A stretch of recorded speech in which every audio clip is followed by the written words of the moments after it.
बांग्लादेश की तिस्ता नदी परियोजना को लेकर चीन ने पहली बार खुलकर अपनी स्थिति स्पष्ट की है। ढाका में चीन के राजदूत याओ वेन ने कहा कि इस परियोजना में बीजिंग की कोई राजनीतिक मंशा नहीं है।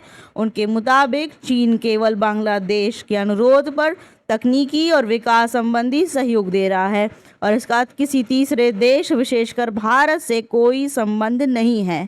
यह बयान ऐसे समय में आया है जब बांग्लादेश और चीन के बीच रणनीतिक सहयोग लगातार बढ़ रहा है। हाल ही में बांग्लादेश के कार्यवाहक प्रमुख सलाहकार की चीन यात्रा के दौरान तिस्ता नदी प्रबंधन परियोजना प्रमुख मुद्दों में शामिल रही। चीन ने इस परियोजना को आगे बढ़ाने का भरोसा दिया है और जल्द सर्वेक्षण के बाद सरकारी स्तर पर काम शुरू करने की बात कही है। याओ वेन ने कहा कि तिस्ता नदी के किनारे रहने वाले लाखों लोगों की आजीविका इस परियोजना से जुड़ी है, इसलिए चीन हर संभव सहायता देगा। उन्होंने यह भी स्पष्ट किया है कि पहले हुआ समझौता एक चीनी कंपनी और बांग्लादेशी एजेंसी के बीच था, लेकिन अब सहयोग सीधे दोनों सरकारों के बीच होगा।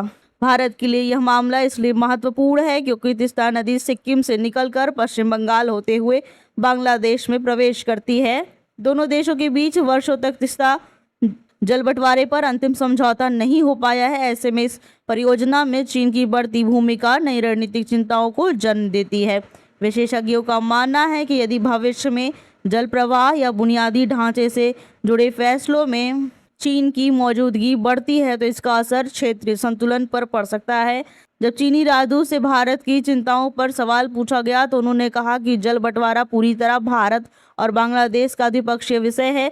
चीन का उद्देश्य केवल बांग्लादेश के अनुरोध पर विकास सहयोग देना है। प्रेस वार्ता में याओ वेन ने बांग्लादेश चीन म्यांमार आर्थिक कॉरिडोर का भी उल्लेख किया। उन्होंने कहा कि यह कोई नई योजना नहीं है बल्कि वर्षों पुराना प्रस्ताव है।